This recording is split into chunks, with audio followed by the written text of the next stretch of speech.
अशा पावसाला काय नाव द्यायचं ना मला खरंच काही कळत नाहीये. पण त्याआधी विजयने हे कांदे आणले होते जे मी आता निवडून घेतेय. पहिल्यांदा असं झालंय की काहीतरी विजयने चांगलं आणलंय. प्रत्येक वेळी काही ना काहीतरी आणल्यावरती अर्ध्याच्या वरती खराबच निघतं.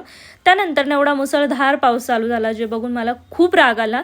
कारण पूर्ण गॅलरी खराब झाली होती. कुंड्यांमधली माती सर्व गॅलरीमध्ये पडलेली. त्यामुळे एक काम माझं वाढलं होतं गॅलरी स्वच्छ करण्याचं. ते करून घेतलं आणि दिवाळी तोंडावरती आली आहे आणि आता हा पाऊस पडतोय. तर म्हणून मला समजत नाहीये पावसाला काय नाव द्यावं.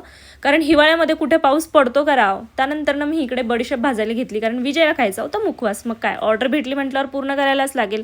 इकडे छान असं बडीशेप तीळ ओवा वगैरे भाजून घेतली आणि मग त्यानंतर ते थंड करायला ठेवलं. त्या लगेच नंतर मग डोसे बनवायला घेतले कारण मला आज खायचे होते डोसे.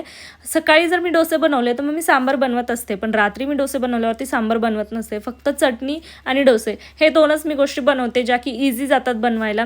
आणि छान असे क्रिस्पी डोसे विजयला बनवून दिले. त्यानंतर मग मला नेहमी थंडच डोसे खायला मिळतात आणि मला वाटतं जे कोणी डोसे बनवतं ना स्वतःच्या घरी त्यांना थंडच डोसे खायला मिळतात.